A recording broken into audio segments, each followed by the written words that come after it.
ilmu Islam itu berkisar di antara 3 hadis.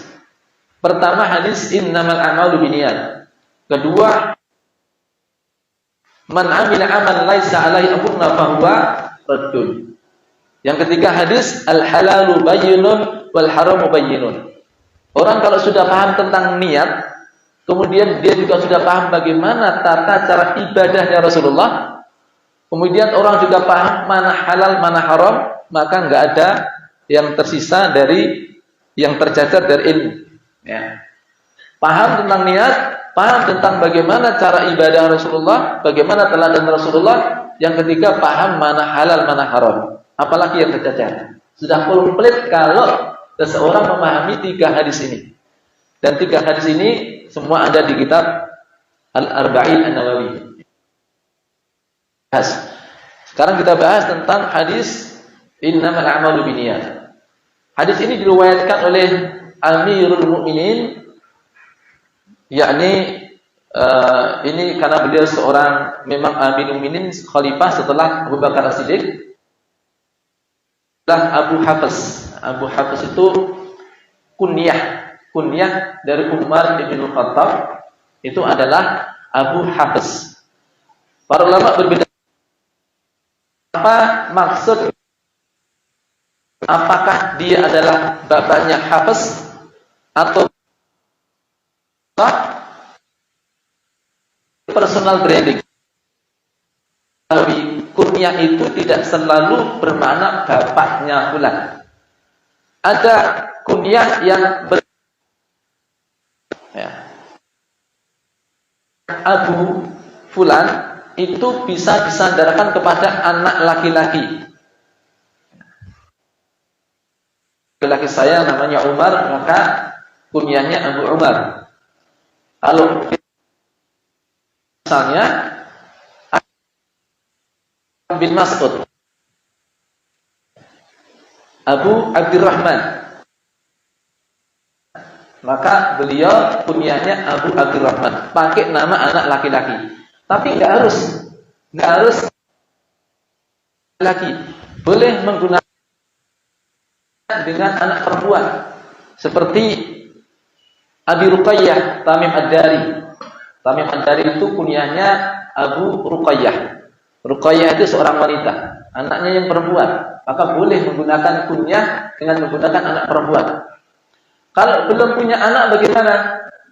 Boleh menggunakan kunyah keponakannya, nama keponakannya. Ini seperti yang Aisyah radhiyallahu anha. Suatu kali beliau bertanya pada Rasulullah, "Ya Rasulullah, teman-teman saya punya kunyah, Ummu Zainab, Ummu siapa, Ummu Abdurrahman. Mereka semua punya kunyah. Mereka punya kunyah, ibunya siapa? Sedangkan saya tidak memiliki anak. Maka bagaimana dengan kunyah saya?" Ya. Maka beliau kemudian berpesan, "Iktani bi'ibnik Abdillah." Anak kamu, maksudnya anak keponakan. Ya. Keponakan. Maka kunyahnya apa? Ummu Abdillah. Abdullah yang dimaksud adalah Abdullah siapa? Abdullah.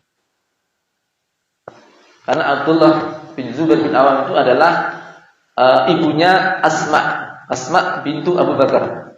Asma itu adalah kakaknya dari posisi bibi itu seperti ibu. Makanya Aisyah menggunakan apa? Boleh juga seseorang bahkan belum punya anak, mungkin juga belum punya menggunakan kunyah juga boleh. Ya, boleh menggunakan kunyah walaupun dia masih anak-anak. Apa dasarnya? Ketika ada anak kecil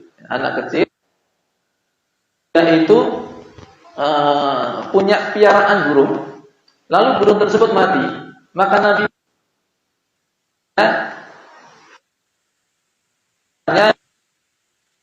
ya Aba Umair ma fa'ala Nubair, wahai Abu Umair atas Nubair itu burung piaraan dia yang mati. Disapa dia dengan panggil Abu Umair. Umair itu adalah Umar kecil. Jadi kalau punya dua anak laki-laki, yang gede namanya Umar, yang kecil namanya,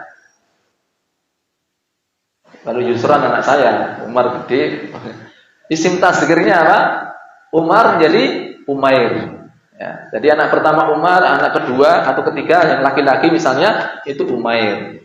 Ya, anak pertama Hasan, anak kedua atau ketiga Husain. Nah, itu namanya isim tasghir.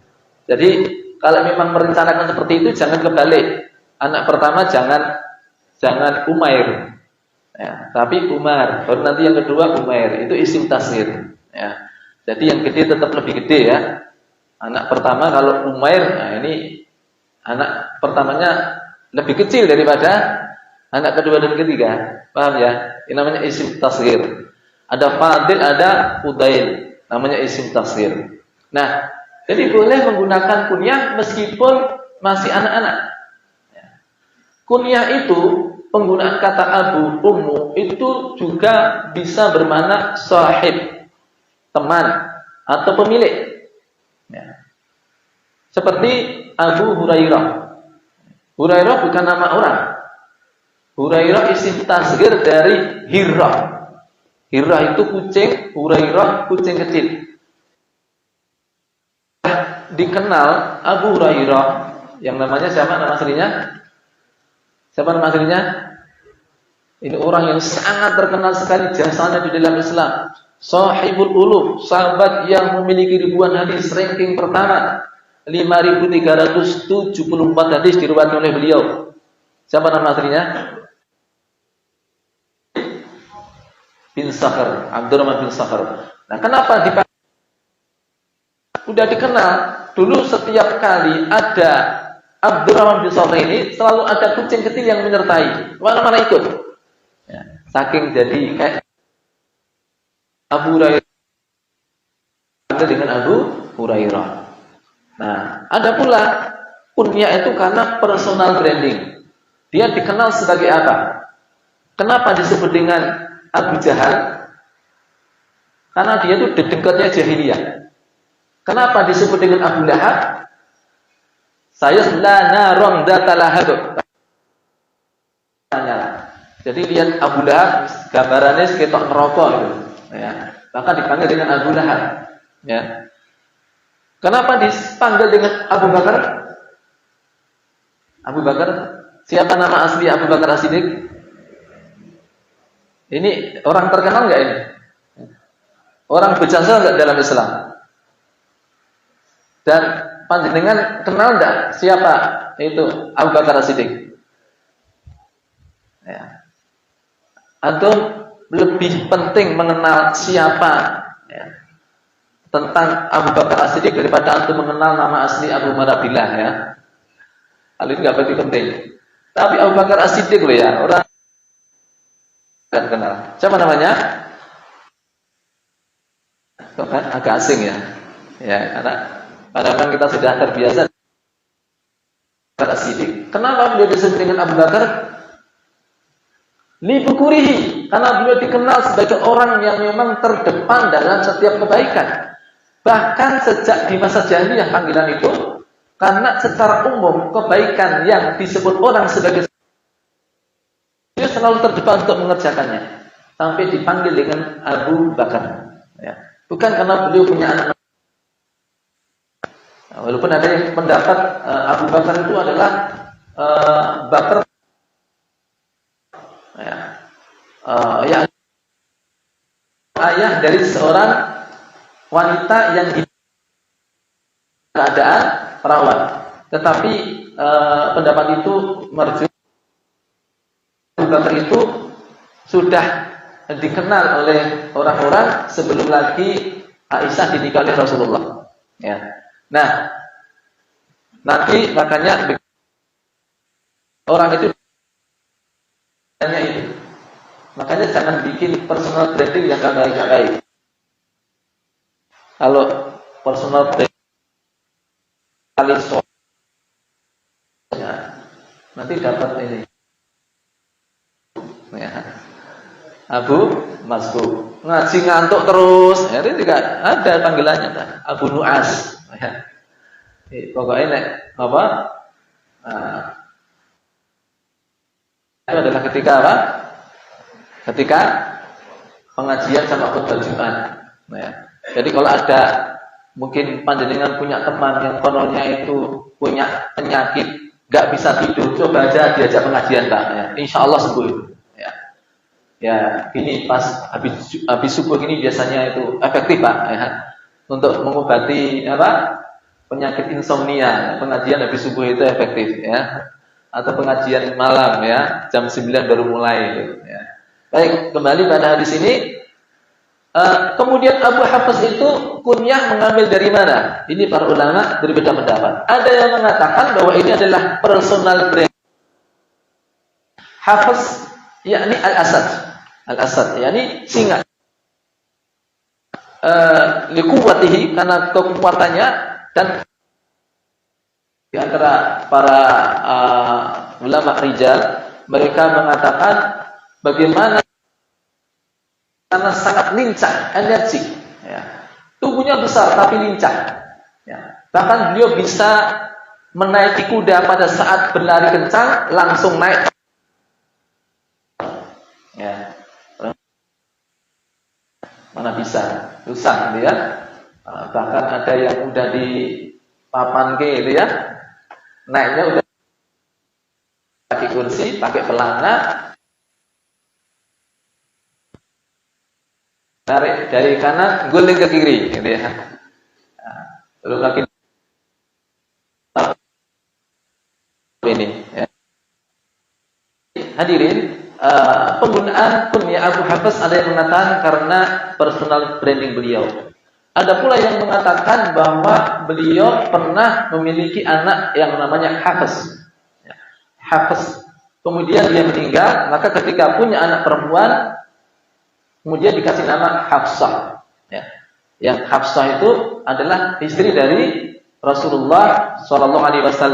Jadi ada yang mengatakan Abu Hafs ini adalah beliau punya anak Hafs. Ada pula karena keberadaan Hafsah, Abu Hafs. Ya. Ala kulli hal, Ibnu Khattab beliau khalifah yang kedua. Anak beliau yang terkenal selain Hafsah adalah Abdullah bin Umar. Beliau itu ranking kedua Sahabat Al-Faid, para sahabat yang memiliki dua. Meskipun kalau disebut Ibnu Umar adalah Abdullah bin Umar, bukan berarti anaknya hanya Abdullah saja. Banyak anak-anak Umar bin Khattab, bahkan yang namanya Abdurrahman ada 3. Ya. Semua Abdurrahman bin Umar. Maka panggilannya itu Abdurrahman Awal, Abdurrahman Al-Awsat, kemudian Abdurrahman Al-Thalib. Ya. Jadi Abdurrahman pertama, Abdurrahman kedua, atau yang tengah, Abdurrahman ketiga, atau Abdurrahman terakhir. Ya.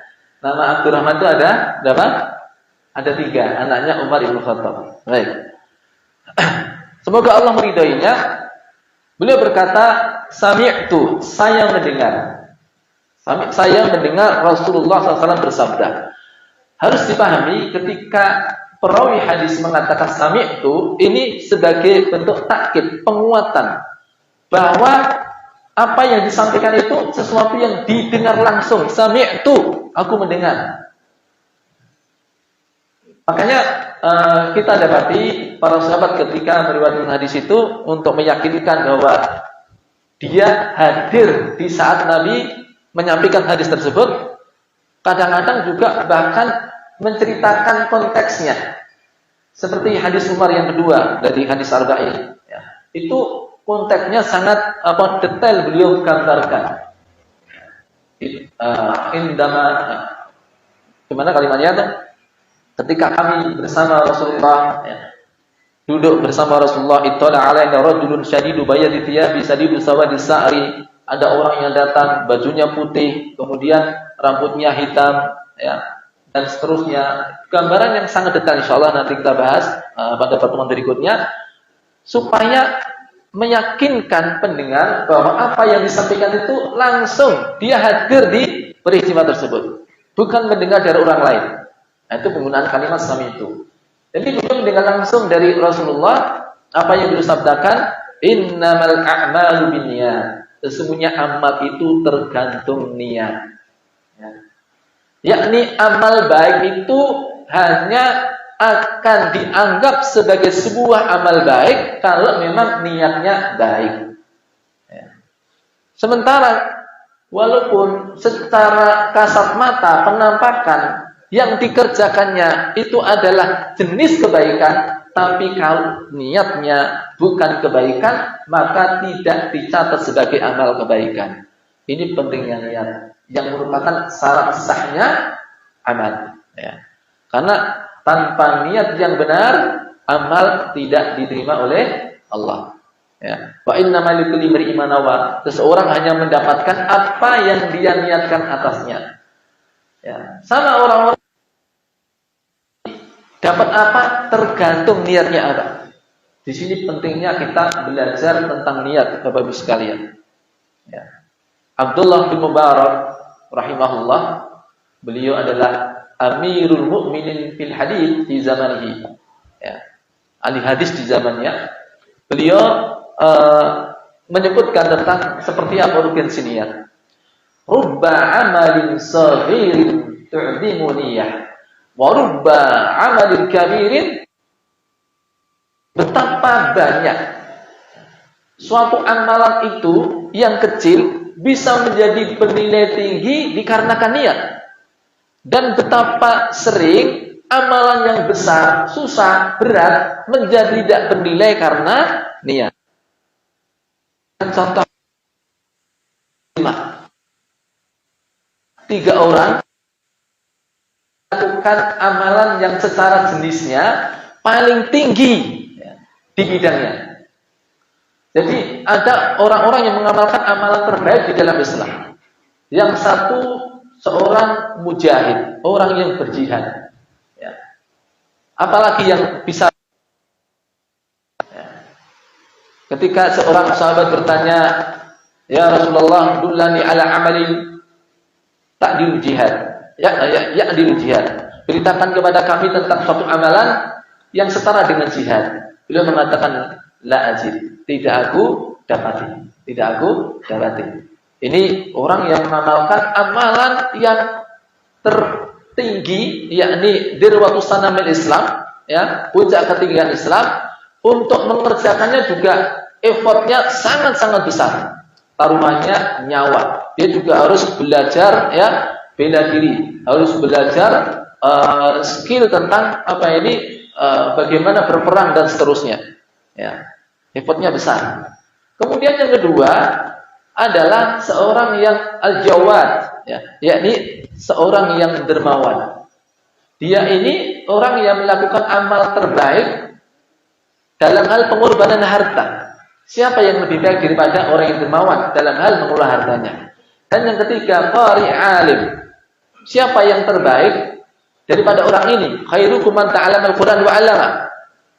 Yang dikerjakan tiga-tiganya ini butuh effort besar, ya, berat, susah, tidak semua orang bisa. Masing-masing amalan paling unggul, ya. Akan tetapi ternyata ada orang yang di antara 3 orang ini dia menjadi orang pertama yang dimasukkan ke dalam neraka. Kenapa? Karena niatnya yang salah. Ya, karena niatnya. Bayangkan, itu sudah susah-susah ya, bagaimana melakukan latihan, ya, bagaimana dia untuk yang qari, kemudian juga alim, dia banyak menghafal, belajar tahsin, terus murojaah dan sebagainya, ya. Tapi dengan niat yang salah tidak ada artinya. Ya. Kemudian sebaliknya, Nabi juga mencontohkan suatu amalan yang ringan, mudah dikerjakan. Bahkan kalau dari sisi cabang iman, dari jenisnya, itu termasuk adna, yakni yang paling rendah, adna. Ya. Iman itu memiliki 70 lebih atau 60 lebih cabang. A'laha qawlu la ilaha illallah wa adnaha imatatul adha anit thariq. yang paling rendah di antara cabang iman adalah menyingkirkan penghalang di jalan. Itu misalkan ada ranting di jalan, menyingkirkan butuh kekuatan besar enggak? Perlu enggak belajar jurus, pedang, memanah, berkuda, ya, bercek archery, ya, ABA, perlu enggak untuk menyingkirkan ranting tadi? Enggak perlu. Ya. Perlu belajar tahsin enggak? Enggak perlu. Ya. Apalagi butuh harta berapa? 1M, 2M untuk menyingkirkan satu ranting? Gampang sekali, ringan sekali, disampar sikilesa gitu. Tapi ada orang yang dengan niatnya yang ikhlas karena Allah, dia tahu ingin mengganggu jalan kaum muslimin, maka supaya mereka nyaman jalannya disingkirkan. Dengan niat salihah ini Allah mengampuni dosa-dosanya dan kemudian masukkan ke dalam surga. Ya, yang sangat sangat penting sekali, ya. Bahkan ta'allumun niyah fa innaha niat. Kenapa? Niat lebih dahsyat daripada amal itu sendiri. Baru niat sudah mendapatkan pahala. Yang kesalihin bab pertama. Ya, sedang halaman berapa saya lupa. Ya. Di sana disebutkan tentang Abu bin Abdul Muttalib Rasulullah SAW fi majarihi dari Rasulullah, yakni ini hadis qudsi. Urusan niat ini saya sampaikan juga karena yang kita bahas enggak memenuhi hadis itu ada di bab pertama dari kitab Riyadhus Shalihin, babul ikhlas wa ihdharun niyah, bab tentang ikhlas dan pentingnya menghadirkan niat. Dalam diskusi menyebutkan innallaha katabal hasanat was sayyiat. Sesungguhnya Allah itu mencatat segala kebaikan dan segala keburukan. Ini kaidah besar. Segala jenis juga, maka hati-hati. Jangan meremehkan kebaikan walaupun itu sepertinya gampang, ringan, sepele. Ya. Sekiranya kita misalnya termasuk ashabul a'raf. Ashabul a'raf itu orang yang kelak itu berada di tempat yang tinggi antara surga dan neraka. Dia tidak masuk neraka tapi belum bisa masuk surga. Kenapa? Amal kebaikannya sama dengan amal keburukan. Jadi ketika dia melihat neraka, berlindung kepada Allah jangan sampai masuk neraka. Ketika melihat surga, betapa pengennya, sangat-sangat ingin sekali segera masuk surga, tapi dia tertahan di A'raf. Kenapa? Amal kebaikannya sama dengan. Bayangkan ketika itu, kira-kira apa yang dirasakan? Penyesalan seandainya saya di dunia dulu menambahkan satu ucapan saja, subhanallah, wes lebu swarga. Ya. Kan apa ini jumplang sidik gitu ya. Tambah subhanallah. Apalagi tambah alhamdulillah, walhamdulillah tamla'ul mizan. Ucapan alhamdulillah memenuhi timbangan. Itu langsung jumplang itu. Masuk apa? Jannah. Tapi itu enggak ada tambahan itu. Ya. Sama itu. Maka jangan meremehkan kebaikan walaupun kelihatannya ringan, sederhana. Ya. Bukan walaupun ya, mungkin dosa-dosa kecil dan sebagainya, jangan remeh. Tercatat. Ya. Kadang-kadang kalau kita itu ketemu dengan cuma sekali, wong yo seorang ketemu meneh, akhirnya apa? Dihapusi, didolimi, dimisui. Siapa bilang cuma ketemu sekali? Interaksi kita dengan orang lain di dunia mungkin hanya sekali, tapi kelak kita akan dipertemukan lagi dengan orang tersebut. Enggak ada istilah ketemu. Nanti akan datang pada hari kiamat kebaikan kita, atau jangan-jangan termasuk orang yang ngantri karena kita telah mendoliminya. Maka jangan meremehkan kebaikan walaupun dianggap sebagai sesuatu yang kecil atau ketemu sekali saja. Nah, setelah Allah menyebutkan bahwa suatu kaidah besar, innallaha katabal hasanat was sayyi'at. Lalu dilanjutkan, tsumma bayyana dzalika. Kemudian Allah menjelaskan rinciannya. Ya. Dijelaskan rinciannya tentang kaidah kebaikan dan keburukan. Nah, di sini ternyata intinya tentang masalah niat yang dijelaskan dalam hadis tersebut. Kaidah pertama, faman hamma bihasanatin wa lam ya'malha katabahallahu 'indahu tabaraka wa ta'ala hasanatan kamilatan. Barang siapa yang punya niat kebaikan lalu dia tidak mengerjakannya, maka tercatat di sisi Allah dia mendapatkan satu kebaikan yang sempurna. Masya Allah. Sebelum tidur punya niat, insya Allah nanti walaupun tidak diucapkan, punya niatan. Ya, kalau makna dari hamma adalah al-qasdu alal fi'li. Ya. Al-azmu alal fi'li, ada tekad yang kuat nantinya mau mengerjakan sesuatu, sudah direncana. Qadarullah udah punya niatan salat malam, niatannya juga sudah komplit 11 rakaat 1 jam misalnya. Qadarullah ternyata subuh baru bangun. Alas, dia sudah mendapatkan pahala salat 11 rakaat 1 jam sempurna. Wah, kalau itu banyak-banyak niat. Iya betul, banyak-banyak niat, ya. Makanya disebutkan ta'allumun niyah fa inna ablaq minal amal. Niat lebih dahsyat daripada amal itu sendiri. Nah, ini yang pertama, kaidah pertama. Kaidah kedua, wa man hamma biha fa amilaha katabahallahu indahu asyr hasanatin ila 700 dhifin ila ad'afin katsira. Siapa yang punya niat baik kemudian mengerjakannya, maka baginya 10 kebaikan untuknya sampai kelipatan 700 kali sampai kelipatan yang banyak. Nah, berarti enak mana? Enak niat saja atau mengerjakan? Mengerjakan.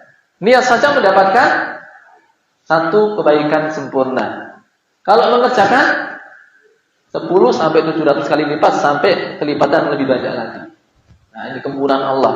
Ya. Yang ketiga, faman hamma bisayyatin falam ya'malha katabahallahu 'indahu hasanatan kamilah. Barang siapa yang dia punya niat buruk lalu dia tidak mengerjakannya, maka baginya apa? Niat buruk dia tidak melakukannya. Dapat apa, Pak? Mendapatkan 1 kebaikan sempurna. Kalau begitu nek ngono niat elek terus bae, selesai. Ya. Ganjarane iki ora mergo niat sing elek, bukan. Tapi karena dia tarkul fi'li, dia tarkul maksiyah, meninggalkan maksiat. Orang punya niat buruk, lalu dia meninggalkannya. Maka apa? Dia mendapat pahala. Definisi haram, definisi apa Pak? Definisi haram itu sesuatu yang kalau dikerjakan definisi ya dosa ya. Dosa atau haram. Sesuatu yang mendapatkan dosa kalau ditinggalkan mendapat pahala. Nah, jadi jangan salah tombol ya. Nah, ini justru kemurahan Allah. Seseorang yang sudah punya tidak mengerjakannya, maka dia mendapatkan apa? 1 pahala sempurna. Baru yang keempat, wa man hamma biha fa amilaha lahu sayyi'atan wahidah. Barang siapa yang punya niat buruk lalu mengerjakannya, dia mendapatkan 1. Nah, kita lihat hadirin yang dimuliakan Allah SWT, ternyata dengan niat yang baik maka sudah cukup baginya untuk mendapatkan pahala kebaikan. Tapi ingat, ini tidak berarti orang kemudian bisa melakukan keburukan lalu dianggap dinilai kebaikan ketika niatnya baik. Sesuatu yang buruk, suatu kezaliman, suatu dosa tidak bisa dibangga ya. Ya. Wah, kalau gitu nanti nyolong niatnya baik. Nyolong kok niatnya baik ya. Ada kejadian Pak di zaman Abu Hanifah ya. Dia mengenal seseorang, suatu kali dia berjalan di pasar, dia lihat melipir mepet ke orang jualan apel, ya. Kemudian dia ngambil apel. Kalau orang Jawa bilang ngutil, ya. Ngutil itu ngambil satu atau dua, namanya ngutil. Kalau sak beronjong itu ngerampok, ya. Jadi dia ambil satu apel, dimasukkan ke dalam sakunya. Dikiranya ini kelaparan atau pengen banget. Tapi ternyata setelah keluar dari pasar, diberikan pada orang lain. Dikejar sama Abu Hanifah. Kerjakan tadi, apa tadi yang saya lihat? Anda mencuri apel. Saya kira kelaparan. Ternyata kamu berikan pada orang lain. Ya kan? Apa kata dia? Dia mengatakan, saya sedang berjual beli kepada Allah, katanya. Ya. Ya. Ini bahasanya haik. Dia bilang, saya sedang berjual beli kepada Allah. Aku lagi golek ganjaran. Loh, kok iso? Ya, ketika dosa itu dicatat satu saja. Dosa nyolong apel siji, ya. Terus kemudian saya sedekahkan. Orang kalau sedekah itu apa? Ya, paling sedikit dilipatkan 10 kali sampai 700 kali lipat, sampai kelipatan yang banyak lagi. Kalau saya hitung, taruhlah saya mendapatkan 10. Itu saya sudah untung berapa? Oh, sudah ditiru loh ya. Ya. Wah, ini sedekah colongan, ya. Nyolong dosane siji, sedekahke ganjaran 10, isih berarti pira? 9. Karepmu, ya. Apa nih Pak bilang? Coba, itu kalkulatormu rusak gitu kan sekarang. Coba dihitung lagi. Ya, dosa saya 1. Terus ganjarannya berapa? 10. Siapa bilang? Kamu yakin itu diterima? Untuk Allah kok barang colongan. Maka beliau bacakan hadis Arba'in, hadis yang ke-10. Ya. Inna lillahi tayyiban. Fa inna Allah Ta'ala amara al-mu'minin bima amara bil mursalin. Sesungguhnya Allah Maha baik. Tidak sedekah kamu dari barang colongan tadi tidak ada Allah kasih sedekah dengan barang yang terbaik, ya. Maka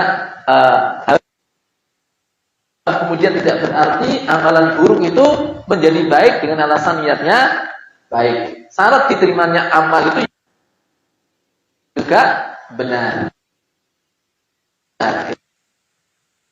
Kita menafsiri ayat alladzi khalaqal mauta wal hayata liyabluwakum ayyukum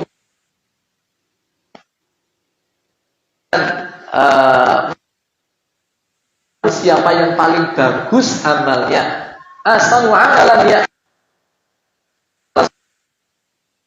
dan paling benar. Lalu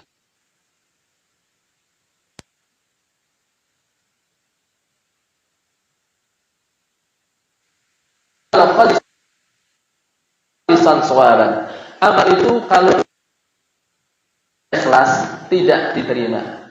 Dan kalau amal itu ikhlas maka tidak diterima. Terima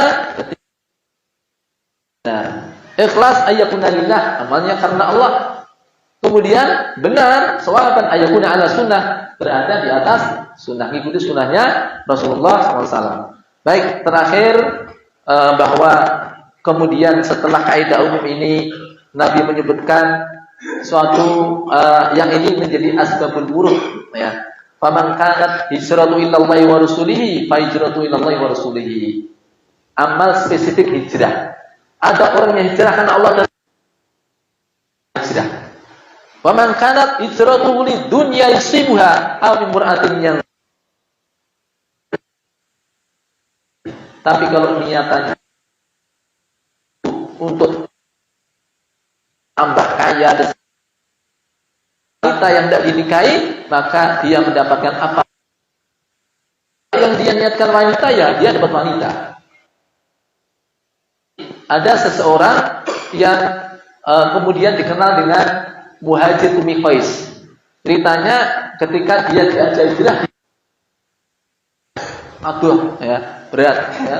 Lalu kamu gak hijrah beneran? Itu Ummu Qais hijrah loh, ya.